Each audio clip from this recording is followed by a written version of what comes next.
آمين. الصلاة والسلام على أشرف الأنبياء والمرسلين نبينا محمد وعلى آله وصحبه ومن تبعهم بإحسان إلى يوم الدين وبعد. رب العالمین سے دعا ہے کہ وہ اشرے ذی الحجہ ایام تشریق کی ہماری عبادتوں کو خصوصاً ہمارے مناسک اور قربانیوں کو قبول فرمائے. انشاءاللہ آج کی نشست میں کتاب السیرہ کی دوسری فصل بعثت نبوی اور عہد مکی کے باقی مادہ ابواب کی تشریح کے ساتھ ساتھ کتاب السیرت کی تیسری فصل جو ہجرت اور اس کے بعد کے واقعات کے بیان پر مشتمل ہے. اس تیسری فصل کے ابتدائی ابواب کی متعلقہ حدیث کی روشنی میں وضاحت فرمائیں گے فضیلت الشیخ ڈاکٹر عبدالباسط فہیم حفظہ اللہ. آپ حضرات و خواتین ڈاکٹر صاحب کے اس علمی فقہی دعوتی اور منہجی درس سے بھرپور استفادہ کریں. وجزاکم اللہ خیر. إن الحمد لله نحمده ونستعينه ونستغفره ونعوذ بالله من شرور أنفسنا ومن سيئات أعمالنا من يهده الله فلا مضل له ومن يضلل فلا هادي له وأشهد أن لا إله إلا الله وحده لا شريك له وأشهد أن محمدا عبده ورسوله. يا أيها الذين آمنوا اتقوا الله حق تقاته ولا تموتن إلا وأنتم مسلمون. يا أيها الناس اتقوا ربكم الذي خلقكم من نفس واحدة وخلق منها زوجها وبث منهما رجالا كثيرا ونساء واتقوا الله الذي تساءلون به والأرحام إن الله كان عليكم رقيبا. يا أيها الذين آمنوا اتقوا الله وقولوا قولا سديدا يصلح لكم أعمالكم ويغفر لكم ذنوبكم ومن يطع الله ورسوله فقد فاز فوزا عظيما. أما بعد فإن خير الحديث كتاب الله وخير الهدي هدي محمد صلى الله عليه وسلم وشر الأمور محدثاتها وكل محدثة بدعة وكل بدعة ضلالة وكل ضلالة في النار. الوافی بما فی الصحیحین صحیح بخاری اور صحیح مسلم کی احادیث پہ مشتمل ایک عظیم کتاب جس میں احادیث کو 10 مقاصد کے تحت تقسیم کیا گیا ہے. ان میں سے 9واں مقصد آج کل ہم پڑھ رہے ہیں اور 9ویں مقصد کا تعلق ان احادیث سے ہے جو احادیث تاریخ سے اور نبی علیہ الصلوۃ والسلام کی سیرت سے اور مناقب وغیرہ سے تعلق رکھتی ہیں. کتاب کے مؤلف نے اس 9ویں مقصد کو کئی ایک کتب میں تقسیم کیا ہے. ان میں سے دوسری کتاب جو ہے وہ ہے کتاب السیرہ، یعنی کہ وہ احادیث جن کا تعلق آپ علیہ الصلوۃ والسلام کی سیرت سے ہے.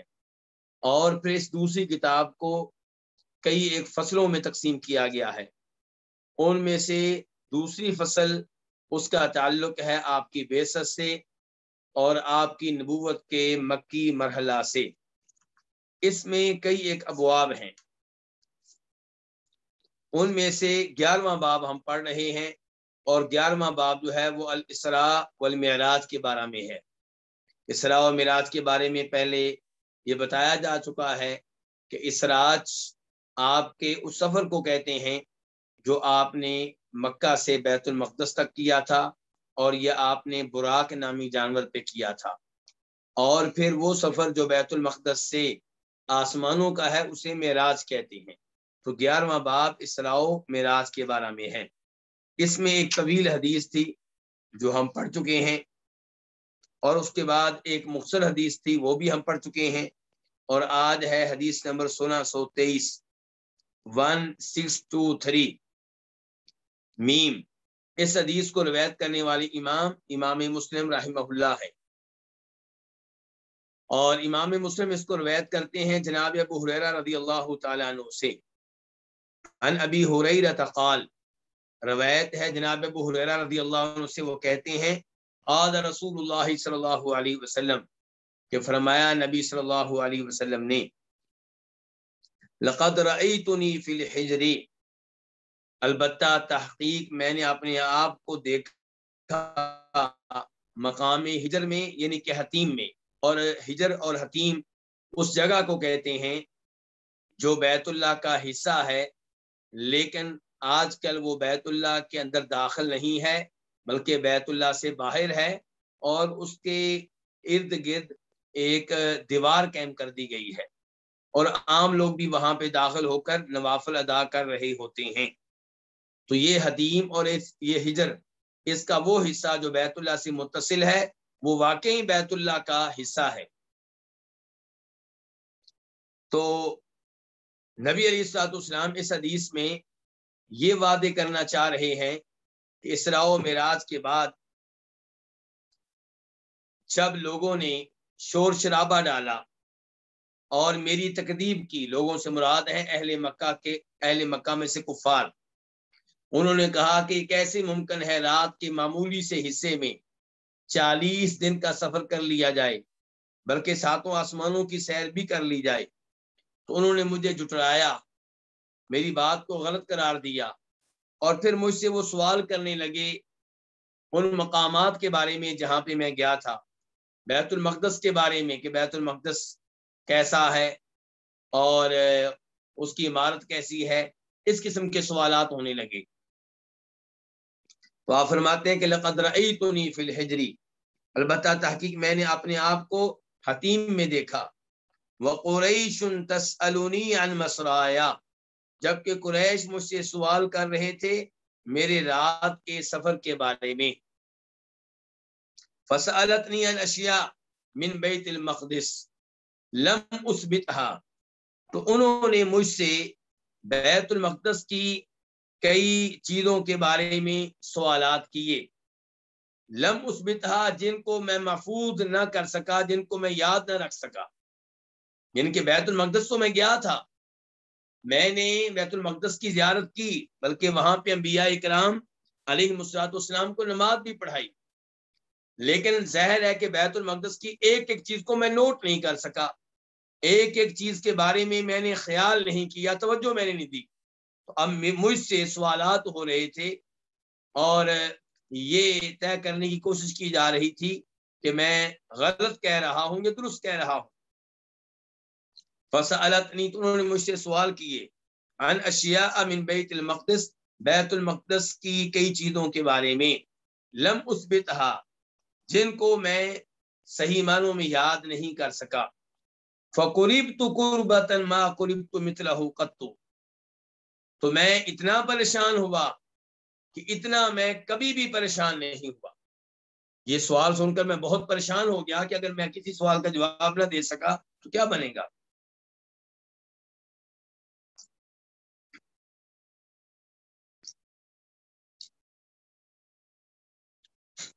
قال، تو فرماتے ہیں نبی علیہ الصلوۃ والسلام، فرفعہ اللہ لی انظر الیہ، تو اللہ رب العزت نے اسے میرے لیے ظاہر کر دیا، کسے؟ بیت المقدس کو، یعنی کہ اللہ نے بیت المقدس کو میرے سامنے لا کھڑا کیا، تو اللہ تعالیٰ نے اسے میرے سامنے لا کھڑا کیا، اسے میرے لیے ظاہر کر دیا، میرے سامنے کر دیا، انظر الیہ، میں اس کی طرف دیکھ رہا تھا۔ ما یسألونی عن شیء، وہ مجھ سے نہیں سوال کرتے تھے کسی بھی چیز کے بارے میں، الا انبأتهم به، مگر میں ان کو اس چیز کے بارے میں بتا دیتا، کیونکہ آپ کے سامنے تھا کیا؟ بیت المقدس، اور یہ بھی آپ کا معجزہ ہے کہ اللہ نے بیت المقدس کو آپ کے سامنے لا کھڑا کیا۔ وہ سوال کر رہے ہیں اور آپ بیت المقدس کو دیکھ دیکھ کر ان کے سوالوں کے جواب دے رہے ہیں۔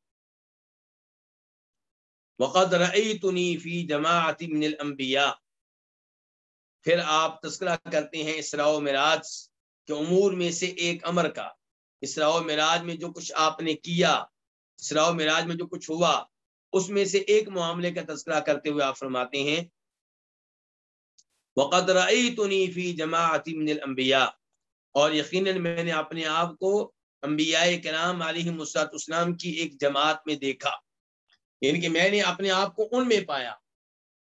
فَإِذَا مُوسَىٰ قَائِمٌ يُصَلِّي، تو اچانک موسیٰ علیہ السلام کھڑے ہیں، نماز پڑھ رہے ہیں۔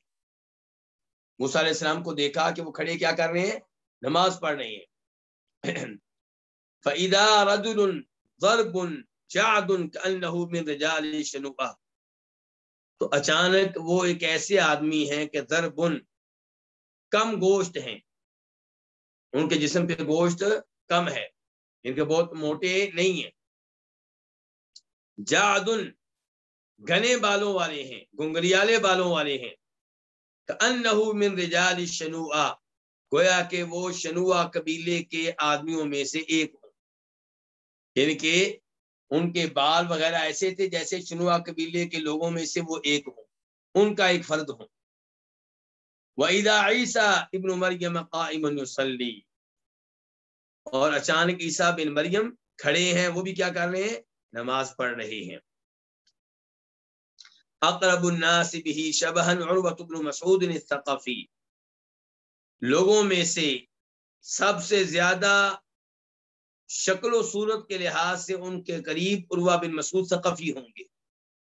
یعنی کہ آپ وعدے کرنا چاہتے ہیں کہ عیسیٰ علیہ السلام کی شکل و صورت کیسی ہے، تو آپ نے کہا عروہ بن مسعود تمہارے درمیان موجود ہیں، تم انہیں دیکھتے ہو، تو عیسیٰ علیہ السلام ان سے ملتے جلتے ہیں شکل و صورت میں. وَإِذَا إِبْرَاهِيمُ علیہ السلام قائم يصلی، اور خلاف توقع وہاں پہ ابراہیم علیہ السلام بھی ہیں، وہ بھی کھڑے نماز پڑھ رہے ہیں. اشبہ الناس بہ صاحبکم، لوگوں میں سے سب سے زیادہ ان سے مشابہت رکھنے والے کون ہیں؟ صاحبکم، تمہارے یہ ساتھی. یعنی کہ اپنے بارے میں آپ نے کہا کہ ابراہیم علیہ السلام شکل و صورت کے لحاظ سے سب سے میرے قریب ہے، میں ان سے بہت ملتا جلتا ہوں. یعنی کہ تم نے ابراہیم علیہ السلام کو دیکھنا ہو تو مجھے دیکھو. یعنی نفسہ، جب آپ نے کہا نا کہ ابراہیم علیہ السلام لوگوں میں سے سب سے زیادہ تمہارے ساتھی سے مشابہت رکھنے والے ہیں، تو راوی کہتے ہیں ابو ہریرہ کہ یعنی نفسہ، آپ اس سے مراد اپنا آپ لے رہے تھے. فحانت الصلاۃ، تو نماز کا وقت ہو گیا. فاممتہم، تو میں نے انہیں نماز پڑھائی، میں نے ان کی امامت کی. اس سے آپ اندازہ لگا سکتے ہیں کہ نبی علیہ الصلوۃ والسلام نبیوں کے امام ہیں. اور دیگر روایات میں باقاعدہ طور پہ آیا ہے کہ یہ بیت المقدس کا واقعہ ہے. بیت المقدس میں انبیاء کرام جمع ہوئے ہیں، اور جب امام نماز کا وقت ہوا ہے تو مصلی امامت پہ کون کھڑے ہوئے ہیں؟ جناب محمد صلی اللہ علیہ وسلم، ہمارے نبی. فلما فرغت من الصلاۃ، جب میں نماز سے فارغ ہوا، قال قائل، ایک کہنے والے نے کہا، یا محمد، اے محمد، ھذا مالک صاحب النار، یہ مالک ہیں. مالک کون؟ انسان نہیں، فرشتہ. یہ مالک ہیں صاحب النار، جہنم کے داروغے، جہنم پہ ڈیوٹی ان کی ہے.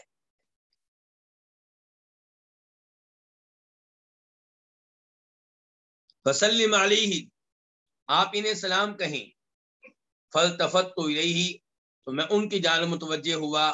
فبدأنی بالسلام، تو انہوں نے مجھ سے سلام کرنے میں پہل کی.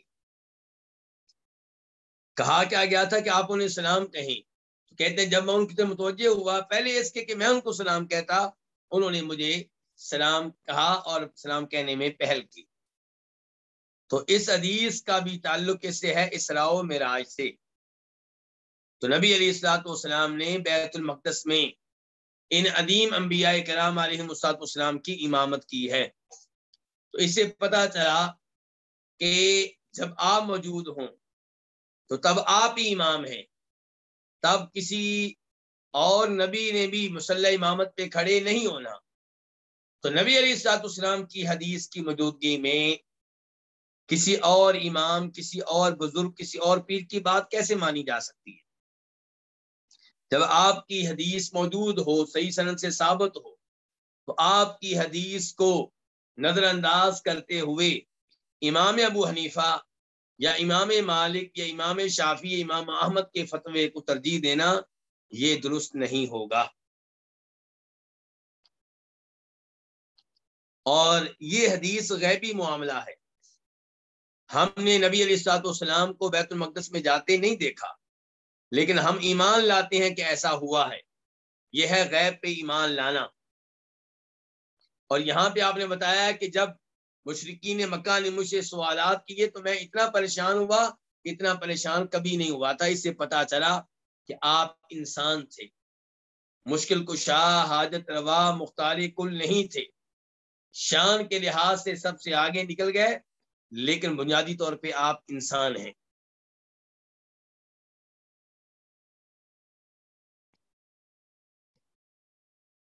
اور یہاں پہ تذکرہ آیا ہے 3 انبیاء کرام علیہ السلام کا.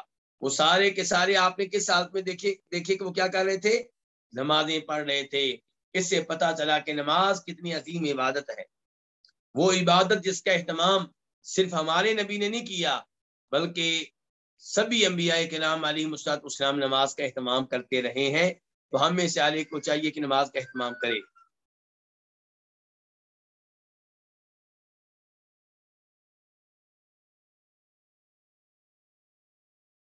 اور یہاں سے بھی پتہ چلا کہ جہنم پہ جس فرشتے کا پہرا ہے، جو اس کے دروغے ہیں، وہ کون ہے؟ مالک ہے.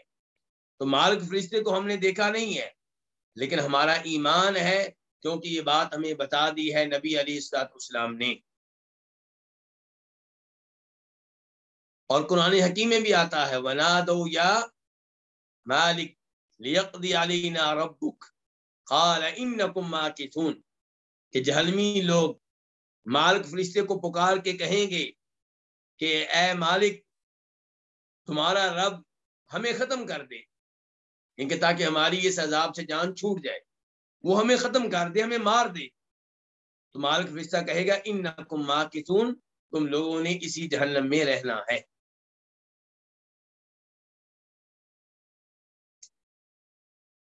اور اس حدیث سے بھی پتہ چلا کہ کسی کو سلام کہنے میں کرنے میں پہل کرنی چاہیے. اللہ کے رسول علیہ السلام ارشاد فرماتے ہیں کہ وَخَيْرُهُمَا الَّذِي يَبْدَأُ بِالسَّلَامِ، دو مسلمان جب ناراض ہوں ان میں سے افضل وہ ہوگا جو سلام کرنے میں پہل کرے.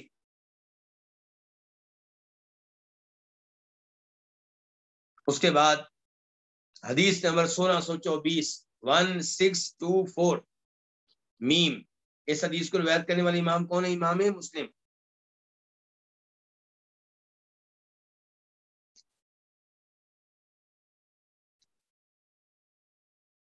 عن عبداللہ بن مسعود رضی اللہ عنہ قال، روایت ہے جناب عبداللہ بن مسعود رضی اللہ عنہ سے، عبداللہ بن مسعود الہذلی، قال وہ کہتے ہیں لما اسری برسول اللہ صلی اللہ علیہ وسلم، جب نبی علیہ السلام کو اسراء کروایا گیا.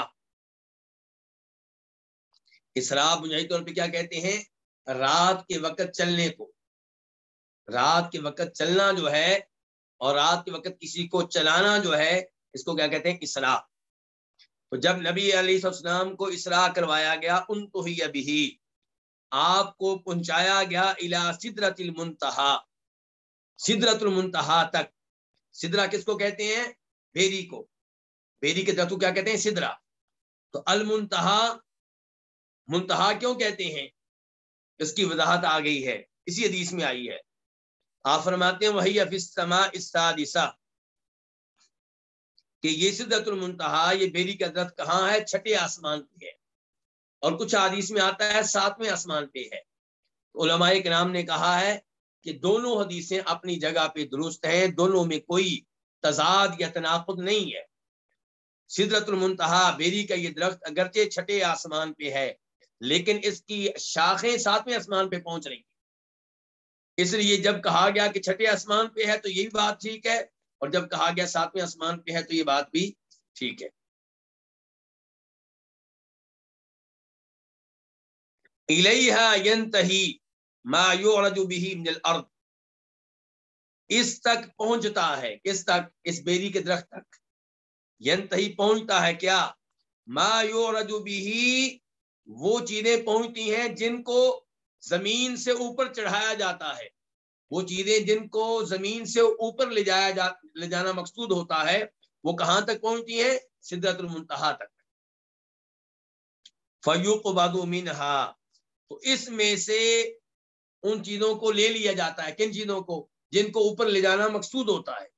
ان کے فرشتے انہیں کہاں تک لے کر جاتے ہیں؟ سدرۃ المنتہا تک. وَإِلَيْهَا يَنْتَهِي، اور اسی تک پہنچتا ہے. کس تک؟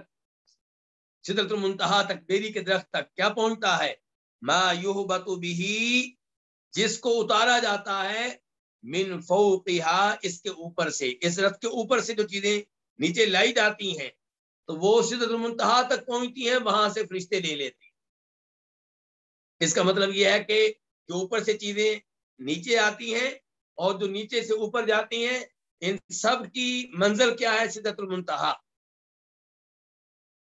تو سدرہ بیری کا وہ درخت المنتہا جس تک چیزیں پہنچتی ہیں، اوپر والی بھی نیچے والی. اوپر والی چیزوں کے پہنچنے کی جگہ بھی یہ درخت ہے، اور نیچے سے اوپر جانے والی چیزوں کے پہنچنے کی جگہ بھی یہ درخت ہے.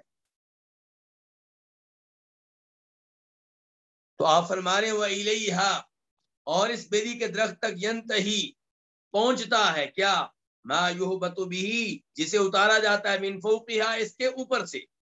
فیقبض منہا، تو اس سے ان چیزوں کو لے لیا جاتا ہے. قال، کہتے ہیں اذ یغشی السدرۃ ما یغشی، کہ جب بیری کے درخت کو ڈھانپے ہوئے تھا، ما یغشی، جو بھی ڈھانپے ہوئے تھا. اللہ تعالیٰ کہتے ہیں نا اذ یغشی السدرۃ ما یغشی، کہ بیری کے درخت کو اس کو موقع پہ ڈھانکے ہوئے تھا. ما یغشی، جو بھی ڈھانپے ہوئے تھا. بیری کے درخت کو ڈھانکے ہوئے تھا، اس موقع پہ جو بھی ڈھانکے ہوئے تھا. قال، عبداللہ بن مسعود کہتے ہیں فراش من ذہب، اس سے مراد کیا ہے؟ سونے کے پتنگے.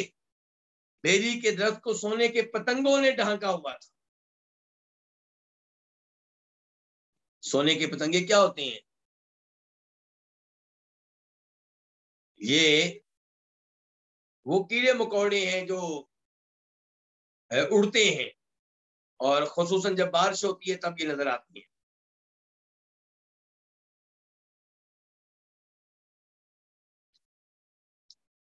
قال، فرماتے ہیں کون؟ عبداللہ بن مسعود رضی اللہ تعالیٰ عنہ.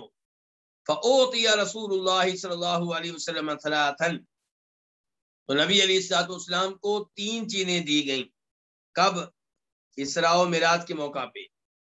اوتي الصلوات الخمس، پہلے نمبر پہ آپ کو 5 نمازیں دی گئیں. وأوتي خواتیم سورۃ البقرہ، اور آپ کو سورہ بقرہ کی آخری آیتیں دی گئیں. وغفر، اور بخش دیا گیا. لمن لم یشرک باللہ من امتہ شیئا، اسے جو آپ کی امت میں سے اللہ کے ساتھ کسی بھی چیز کو شریک نہ کرے، اسے بخش دیے گئے. المقحمات، وہ گناہ جو جہنم کی آگ میں داخل کر دینے والے ہیں.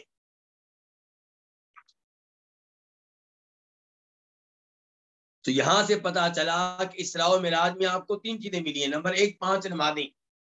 تو 5 نمازیں تحفہ ہیں. کس موقع کا؟ معراج کا. معراج کا تحفہ کیا ہے؟ 5 نمازیں. آج لوگ معراج، ان کے شب معراج منانے کا بہت اہتمام کرتے ہیں. 27 رجب کو شب معراج منانے کا اہتمام کیا جاتا ہے. حالانکہ معراج کس سال ہوا، کس مہینے ہوا اور کس دن ہوا، یہ بات معلوم نہیں ہے. اس بارے میں شدید اختلاف ہے، اور اس بارے میں کوئی بھی مستند قول نہیں مل سکا. کوئی مستند قول نہیں مل سکا جس کی روشنی میں ہم طے کر سکیں کہ معراج کس سال ہوا، کس مہینے میں ہوا اور کس تاریخ میں ہوا. لیکن اس کے باوجود لوگ معراج کی رات کا اہتمام کرتے ہیں اور کہتے ہیں کہ وہ 27 رجب ہے. ہماری ان سے درخواست ہے، بجائے اس کے کہ آپ شب معراج کا اہتمام کریں، آپ معراج میں ملنے والے تحائف کا اہتمام کریں. تو پہلا تحفہ کیا؟ 5 نمازیں، پابندی کے ساتھ 5 نمازیں ادا کیا کریں. نمبر 2 سورہ بقرہ کی آخری آیتیں آپ کو ملی ہیں، اور سورہ بقرہ کی آخری 2 آیتیں جو ہیں آمن رسول سے جو شروع ہوتی ہیں، یہ بہت عظیم ہے. فرماتے ہیں نبی علیہ الصلوۃ والسلام بخاری شریف کی حدیث کے مطابق کہ سورہ بقرہ کی آخری 2 آیتیں جو انہیں کسی بھی رات پڑھے گا یہ اس کے لیے کافی ہو جائیں گی، اسے کفایت کر جائیں گی، یعنی کہ اسے ہر طرح کے شر سے محفوظ رکھیں گی، شیطان سے محفوظ رکھیں گی۔ تو ان 2 آیتوں کو ہر رات پڑھنا چاہیے، ان کی تلاوت کرنی چاہیے۔ اور یہاں پہ کہا گیا کہ سورہ بقرہ کی آخری آیتیں آپ کو معراج کے موقع پہ ملی ہیں، اور یہیں پہ مجھے ایک اور حدیث یاد آ گئی جس میں آتا ہے کہ مسلم شریف کی حدیث ہے کہ عبداللہ بن عباس تشریف فرما ہیں، نبی علیہ الصلوۃ والسلام سے روایت کرتے ہیں عبداللہ بن عباس کہ جبریل نبی علیہ السلام کے پاس تشریف فرما ہے۔ راوی کون؟ عبداللہ بن عباس۔ اور آپ علیہ السلام کے پاس کون بیٹھے ہیں؟ جبریل۔ عبداللہ بن عباس کہتے ہیں کہ جبریل نے آواز سنی اوپر سے ایسے جیسے کوئی دروازہ کھلے، سر اٹھا کر دیکھا تو کہنے لگے نبی علیہ الصلوۃ والسلام سے، آج آسمان کا یہ دروازہ کھلا ہے، یہ آج سے پہلے کبھی نہیں کھلا۔ اور پھر کہنے لگے اس سے ایک فرشتہ نازل ہوا ہے، وہ زمین پہ آیا ہے اور پہلی بار آیا ہے، اس سے پہلے کبھی وہ زمین پہ نہیں آیا۔ اس فرشتے نے آ کے نبی علیہ السلام کو سلام عرض کیا اور پھر کہا، ابشر بنورین اوتیتہما لم یؤتہما نبی قبلک، کہ آپ کو خوشخبری ہے آپ کے لیے کہ آپ کو 2 ایسے نور ملے ہیں جو آپ سے پہلے کسی کو نہیں ملے، اور ان 2 نوروں میں سے ایک نور کیا تھا؟ یہ سورہ بقرہ کی آخری آیتیں۔ تو یہ بہت عظیم آیتیں ہیں، ان کا اہتمام کرنا چاہیے، انہیں زبانی یاد کیا جائے، روزانہ ان کی تلاوت کی جائے اور ان کے معنی و مفہوم پہ بھی غور و فکر کیا جائے۔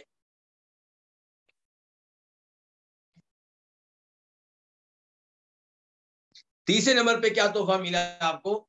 آپ کو یہ بشارت دی گئی کہ آپ کی امت کا ہر وہ شخص جو کفر و شرک سے دور رہے اس کے کبیرہ گناہ معاف کر دیے جائیں گے، جہنم کی آگ میں لے جانے والے، انسان کو تباہ و برباد کر دینے والے کبیرہ گناہ معاف کر دیے جائیں گے۔ اور اس کا کیا مطلب ہے کہ معاف کر دیے جائیں گے؟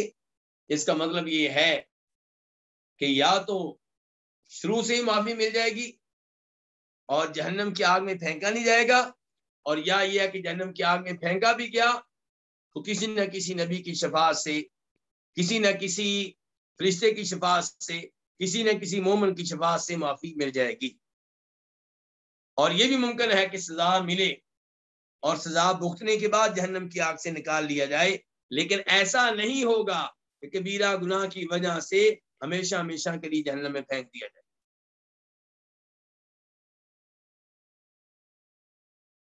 اس سے ہمیں کیا سبق ملا؟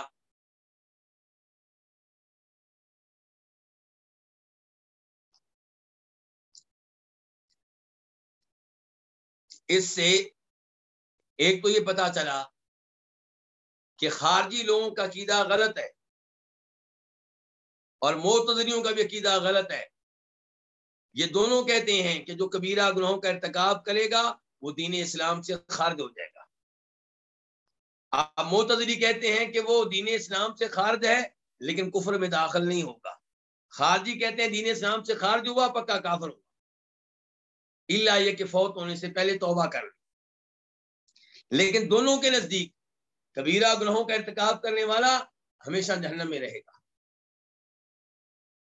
اور یہ لوگ شفاعت کے منکر ہیں، جبکہ اس حدیث سے پتہ چلا کہ کبیرہ گناہوں کا ارتکاب کرنے کے باوجود انسان کو نجات مل جائے گی، جنت مل جائے گی، شرط یہ ہے کہ کفر و شرک سے دور رہے۔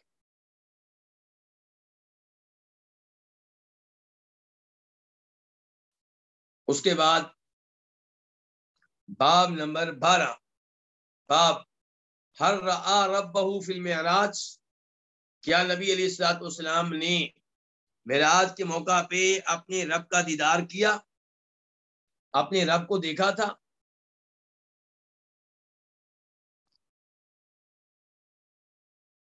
حدیث نمبر 1625 1625 قاف، اس حدیث کے بیان کرنے پہ اتفاق ہے کس کس کا؟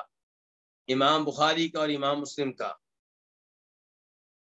عن مسروق، روایت ہے کس سے؟ مسروق بن اجدہ رحمہ اللہ سے. یہ تابعی ہیں. یہ کیا ہیں؟ یہ تابعی ہیں، یعنی کہ صحابی نہیں ہے.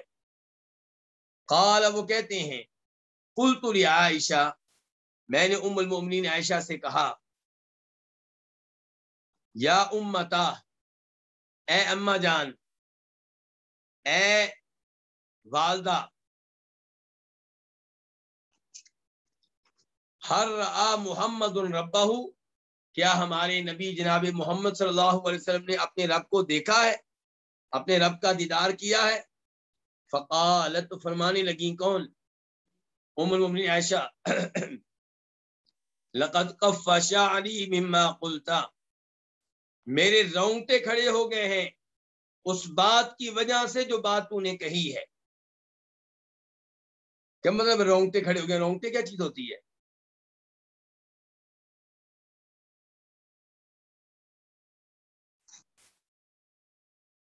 یعنی کہ میرے بال کھڑے ہو گئے گھبراہٹ کی وجہ سے، خوف کی وجہ سے. تو فرمایا لقد کف شعری، میرے رونگٹے کھڑے ہو گئے مما قلتا، اس بات کی وجہ سے جو تو نے کہی ہے. یعنی کہ تو نے کہا ہے کہ اللہ کے رسول نے رب کو دیکھا ہے. رب کو دیکھنا کوئی اتنی معمولی بات ہے؟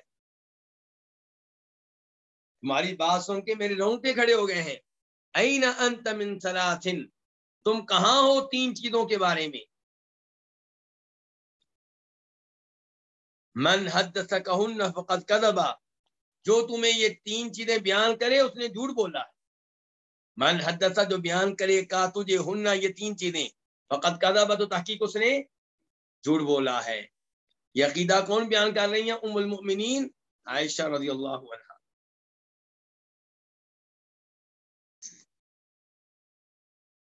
من حدثک، جو تمہیں یہ بیان کرے، ان محمد صلی اللہ علیہ وسلم رآ ربہ، کہ جناب محمد صلی اللہ علیہ وسلم نے اپنے رب کو دیکھا ہے، فقد کذبا، تو تحقیق اس نے جھوٹ کہا ہے، یقیناً اس نے جھوٹ کہا ہے. ثم قرأت، پھر انہوں نے تلاوت کی، کنہوں نے؟ ام المؤمنین عائشہ نے اس آیت کی کہ لا تدرکہ الابصار وہو یدرک الابصار وہو اللطیف الخبیر، کہ نگاہیں اس کا احاطہ نہیں کر سکتی، اس کا ادراک نہیں کر سکتی. وہو یدرک الابصار، اور وہ نگاہوں کا احاطہ کیے ہوئے ہے. وہو اللطیف الخبیر، اور وہ باریک بین ہے، باخبر ہے، ہر چیز سے باخبر ہے.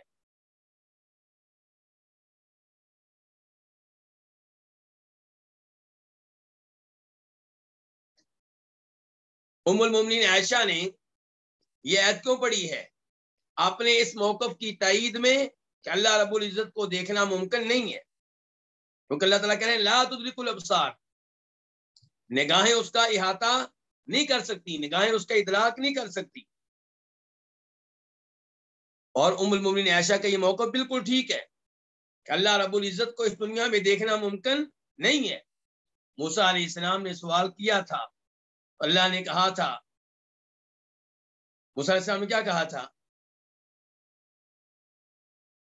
ربی ارینی انظر الیک، اے میرے رب میں تجھے دیکھنا چاہتا ہوں. قال لن ترانی، تو اللہ نے کہا تھا کہ موسیٰ تم مجھے ہرگز دیکھ نہیں سکو گے.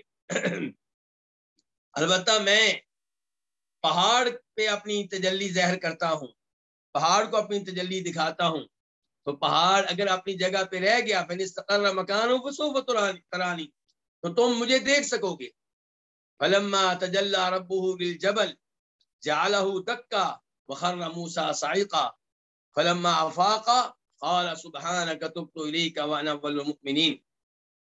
تو جب اللہ رب العزت کی تجلی پہاڑ پہ پڑی تو پہاڑ ریزہ ریزہ ہو گیا. موسیٰ علیہ السلام پہاڑ کا یہ اثر دیکھ کے بے ہوش ہو گئے.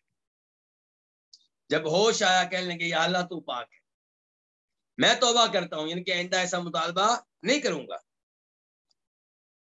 تو ہمارے نبی علیہ الصلوۃ والسلام کے بارے میں لوگ کہتے ہیں کہ شاید اللہ کے رسول نے معراج کے موقع پہ اللہ تعالیٰ کی زیارت کی، اللہ کو دیکھا ہے، لیکن یہ موقف غلط ہے. اور یہی بیان کرنا چاہ رہی ہیں ام المؤمنین عائشہ صحیح بات یہ ہے کہ اس موقع پہ آپ نے اللہ کا کلام اللہ کی آواز میں سنا ہے، بغیر کسی واسطے کے سنا ہے، لیکن اللہ کا دیدار کیا ہو ایسا ممکن نہیں ہوا۔ البتہ اس میں کوئی شک و شبہ نہیں ہے کہ روز قیامت اللہ رب العزت کا مومن لوگ، جنتی لوگ دیدار کریں گے۔ وجوہ یومئذ ناظرہ الی ربها ناظرہ، اس دن کئی چہرے تر و تازہ ہوں گے، اپنے رب کی زیارت کر رہے ہوں گے، دیدار کر رہے ہوں گے۔ اللہ سے ہم دعا کرتے ہیں کہ اللہ مجھے اور آپ سب کو ان میں سے بنائے جو اللہ رب العزت کے چہرے کے دیدار کا شرف حاصل کریں گے۔ ام المومنین عائشہ کا عقیدہ یہ ہے کہ اللہ تعالیٰ کو نبی علیہ السلام نے نہیں دیکھا، اور جو یہ دعویٰ کرے وہ جھوٹ بول رہا ہے۔ تو اپنے موقف کی تائید میں پہلے انہوں نے ایک آیت پیش کی، اب دوسری آیت پیش کر رہی ہیں۔ کہتی ہیں وما کان لبشر ان یکلمہ اللہ الا وحیا او من وراء حجاب،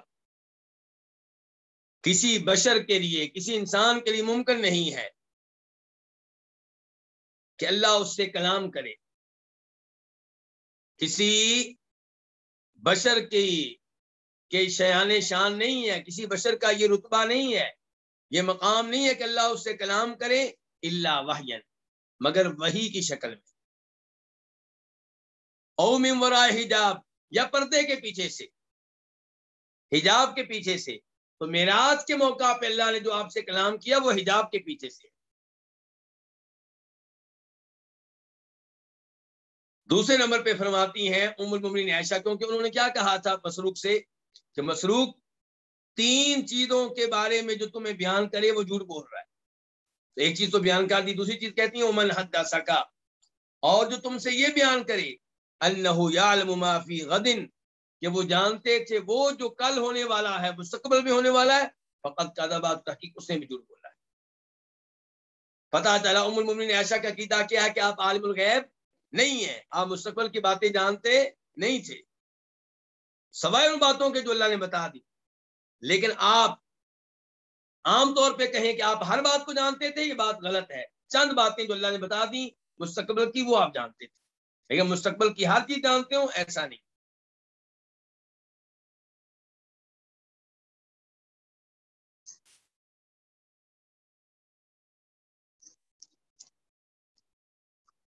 ثم قرأت، پھر ام المومنین عائشہ نے یہ آیت پڑھی وما تدری نفس ماذا تکسب غدا، اور کوئی بھی نفس نہیں جانتا، کوئی بھی انسان نہیں جانتا کہ وہ کل کیا کمائے گا، کل کیا کرے گا۔ تو اللہ نے کیا کہا؟ کوئی بھی نہیں جانتا۔ جناب عائشہ اس آیت کے عموم سے استدلال کر رہی ہیں کہ اللہ نے کہہ دیا کوئی بھی نہیں جانتا کہ کل کیا ہوگا، کل کیا وہ کمائے گا۔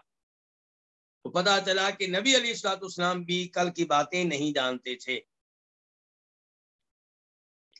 یہاں سے وہ حدیث میرے ذہن میں آ رہی ہے، آپ لوگوں نے بھی پڑھی ہوگی، سنی ہوگی، جس میں ربیع بنت معوذ فرماتی ہیں کہ جب میری شادی ہوئی تو صبح نبی علیہ الصلوۃ والسلام میرے گھر میں تشریف لائے اور میرے بستر پہ بیٹھ گئے، اور گھر میں موجود چند بچیاں شعر پڑھ رہی تھیں، جنگی ترانے پڑھ رہی تھیں اور دف بجا رہی تھیں، اور شعر پڑھتے پڑھتے انہوں نے یہ شعر پڑھ دیا وفینا نبی یعلم ما فی غدی، ہم میں ایک ایسے نبی بھی ہیں، ہم میں ایک ایسے نبی ہیں جو جانتے ہیں وہ جو کل ہونے والا ہے۔ تو آپ نے کہا تھا یہ الفاظ ترک کر دو، یہ الفاظ نہ کہو، وہی الفاظ کہو جو تم پہلے کہہ رہی تھی۔